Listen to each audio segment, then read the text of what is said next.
Post కార్డులు ఎప్పుడో పోయినాయి. ఇంగ్లాండ్ కవర్స్ పోయినాయి. పోస్టల్ సర్వీసెస్ క్రమక్రమంగా మాయమైపోతున్నాయి. అవి కూడా బ్యాంకింగ్ సర్వీసెస్ కిందకు మారుతున్నాయి.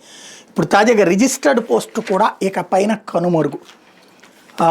కోట్లాది మందికి చిరపరిచితమైన పోస్టల్ శాఖ రిజిస్టర్డ్ పోస్ట్ ఇక కనుమరుగు కాబోతుంది.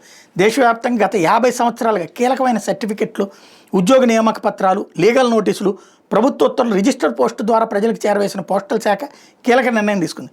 సెప్టెంబర్ 1వ తేదీ నుంచి రిజిస్టర్డ్ పోస్ట్ సేవలను కొనసాగించబోమని ది ఇండియన్ పోస్టల్ డిపార్ట్మెంట్ ఆదివారం ప్రకటనలో పేర్కొంది. అయితే రిజిస్టర్డ్ పోస్ట్ ద్వారా ఇన్నాళ్ళు అందించిన సేవల్ని స్పీడ్ పోస్ట్ లేదంటే ఇతర సేవల్లో భాగంగా అందించబోతున్నట్టు తెలుస్తోంది. కేవలం ఆ పేరు మాత్రం ఇకపై వినియోగించబోరని పోస్టల్ శాఖ వర్గాలు చెప్తున్నాయి. తక్కువ ఖర్చులు, అత్యంత విశ్వసనీయమైన, అత్యంత అనువైన తపాలా సేవగా గత 50 ఏళ్ళుగా రిజిస్టర్ పోస్ట్ జనం మధ్యలో నిలిచిపోయింది. అప్పట్లో ప్రభుత్వ ఉద్యోగ అపాయింట్మెంట్ లెటర్ వచ్చిందంటే అది దాదాపు రిజిస్టర్ పోస్ట్లో రావాల్సిందే.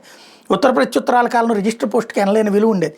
2011-12 కాలంలో దేశవ్యాప్తంగా 24.44 కోట్ల రిజిస్టర్డ్ పోస్టులు తపాలా శాఖ పంపిస్తే 19-20 కాలానికి వచ్చేసరికి 18.46 కోట్ల రిజిస్టర్ పోస్టులే పంపించగలిగింది. అంటే ఏక 25% రిజిస్టర్ పోస్టులు తగ్గిపోయాయి. వాట్సాప్ వంటి సామాజిక మాధ్యమాల్లోని కీలకమైన పీడిఎఫ్, ఇతర ఫైళ్లు, పత్రాలు పౌరులు నేరుగా సెకండ్ల వ్యవధిలో పంపే సంస్కృతి పెరగడంతో రిజిస్టర్డ్ పోస్టుకు ఆదరణ తగ్గిపోయింది.